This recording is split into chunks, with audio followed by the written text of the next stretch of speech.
दोस्तों, आज हम बात करेंगे एक बहुत ही कॉमन प्रॉब्लम के बारे में, जिसको हम कहते हैं फिशर।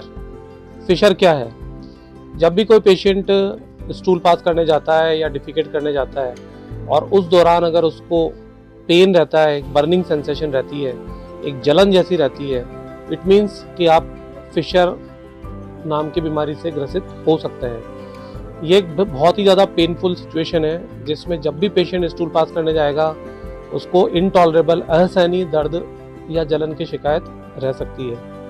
फिशर यूजुअली उन पेशेंट्स में ज़्यादा होता है जिनको अपने ड्यूरिंग डिफिकेशन पुश करना पड़ता है, या जो कह सकते हैं कि वो स्टूल पास करने के लिए या मल त्याग करते समय जोर लगा रहे हैं, या फिर बार बार जाने की कोशिश करते हैं, या फिर बहुत देर तक बैठे रहते हैं, बहुत देर तक स्टूल पास करने के लिए बैठे रहते हैं, मल त्याग करने के लिए बैठे रहते हैं।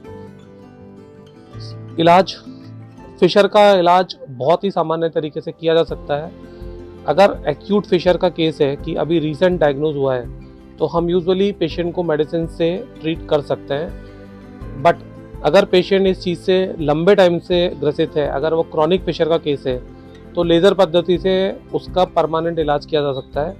लेज़र पद्धति से ऑपरेशन में एक पेशेंट को एक 1/2 सेंटीमीटर से भी छोटा एक मामूली सा चीरा लगता है, और उस चीरे से पेशेंट का फिशर का ट्रीटमेंट किया जा सकता है। परंतु जानने लायक बात यह है कि अगर हम फिशर का एक बार ऑपरेशन करा लेते हैं, तो यूजुअली आप फिशर नाम की बीमारी से परमानेंट हमेशा के लिए छुटकारा पा सकते हैं। इस ऑपरेशन के बाद दूसरे दिन से ही आप अपनी सभी का दैनिक रोज़मर्रा के दिनचर्या में लौट सकते हैं, हर तरह का खाना खा सकते हैं, और पेन में करीब 60-70% रिलीफ आपको नेक्स्ट डे से मिलना शुरू हो जाता है। तो अगर आप कभी भी इस तरह की बीमारी से ग्रसित हैं, या आपको सिम्टम्स हैं कि जब आप स्टूल पास करते हैं और आपको उसके बाद पेन फील होता है, बर्निंग सेंसेशन रहता है, माइनर सा ब्लड आता है, तो बेटर है कि आप अपने नियरेस्ट सर्जन को दिखाएं और जल्द से जल्द इलाज लेके या ऑपरेशन करा के इस समस्या से छुटकारा पाएं।